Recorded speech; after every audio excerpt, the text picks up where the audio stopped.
तब्बल 7 दिवसाच्या प्रतीक्षेनंतर अक्षय शिंदे याच्यावरती अंतिम संस्कार करण्यात आलेले आहेत। आपण आता उल्हासनगरच्या शांतीनगर येथील स्मशानभूमीमध्ये आपण आहोत।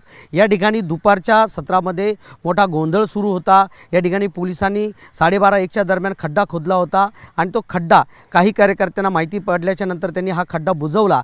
त्यानंतर पुन्हा वातावरण चिघळलं होतं। पोलिसांनी ते नियंत्रण मिळवलं। काही कार्यकर्त्यांना पोलिसांनी ताब्यात देखील घेतलेलं आहे। त्यानंतर जेसीबीच्या सहाय्याने पुन्हा या ठिकाणी खड्डा खोदला आणि खरं पाहिलं तर कळव्यावरून अक्षय शिंदेचा मृतदेह जो आहे तो पोलीस सुरक्षामध्ये उल्हासनगरच्या दिशेने रवाना झाला। त्यावेळी उल्हासनगरच्या ठिकाणी आल्याच्या नंतर त्याचा बंदोबस्त जो आहे ॲम्ब्युलन्सचा बंदोबस्त हटवण्यात आला। मुक्त पद्धतीने ॲम्ब्युलन्स उल्हासनगरच्या शांतीनगरच्या ठिकाणी आली आणि या ठिकाणी त्याच्यावरती अंतिम संस्कार करण्यात आले। आपण जर पाहिलं तर या ठिकाणी अंतिम संस्कार जे करण्यात आलेले आहेत आणि आता पोलीस देखील या ठिकाणी तैनात करण्यात आलेले आहेत। तुम्ही जर बघितलं तर या ठिकाणी पोलीस सुरक्षा देखील या ठिकाणी देण्यात आलेली आहे। त्यामुळे आता किती दिवस पोलीस सुरक्षा या ठिकाणी असणार आहे, कारण की पुढे या मृतदेह जो या ठिकाणी दफन करण्यात आलेला आहे त्याचं पुढे कसं काय होईल हा देखील मोठा प्रश्न आहे। त्यामुळे खबरदारीचा उपाय म्हणून या ठिकाणी पोलिसांचा बंदोबस्त जो आहे तो या ठिकाणी तैनात करण्यात आला आहे।